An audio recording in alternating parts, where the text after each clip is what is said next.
সূরা কাফিরুন, সূরা ইখলাস, সূরা ফালাক, সূরা নাস, সাথে সূরা কুরাইশ।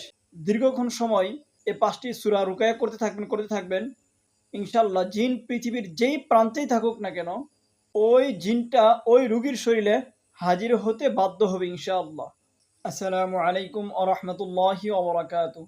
আপনারা দেখছেন আমাল তদবির চিকিৎসা ইউটিউব চ্যানেল। আমি আছি আপনাদের সাথে মোহাম্মদ কাউসার আহমদ। ভালো ভালো তদবির এবং চিকিৎসা পেতে এখনই আমাদের চ্যানেলটিকে সাবস্ক্রাইব করে সাথেই থাকুন। আর যারা আমাদের চ্যানেলটিকে সাবস্ক্রাইব করেছেন তাদেরকে অসংখ্য ধন্যবাদ।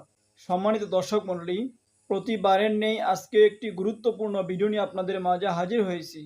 আমরা আজকে খুবই গুরুত্বপূর্ণ একটি ভিডিও নিয়ে আলোচনা করতে যাচ্ছি।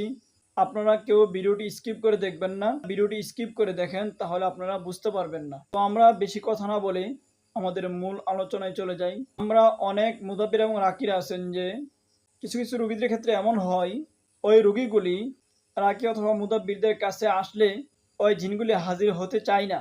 কিন্তু যখন ওই রোগীটাকে তার বাসাবাড়িতে নিয়ে যাওয়া হয় তখন ওই জিনটা আবার অ্যাক্টিভ হয়ে যায় তার সাথে সাথে। ওই জিনগুলি কিভাবে ওই রোগীদের শরীরের মধ্যে অ্যাক্টিভ করাবেন, হাজির করাবেন, সেই বিষয় নিয়ে আজকে আপনাদের সামনে আলোচনা করতে যাচ্ছি।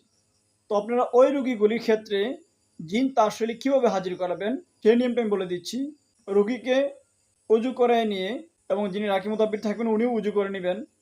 তারপর দুরূদ শরীফ ইস্তিগফার পাঠ করার পর ওই রোগীকে কেবলামুখী হয়ে বসায় রাখবেন। বসায় রাখার পর আসন করে বসায় রাখবেন। সাজানো করে আসন করে বসায় রাখার পর চারকুল, যেটাকে আমরা চারকুল বলে চিনে থাকি, সূরা কাফিরুন, সূরা ইখলাস, সূরা ফালাক, সূরা নাস, সাথে সূরা কুরাইশ, এই 5টা সূরা দিয়ে একটি রুকায়া।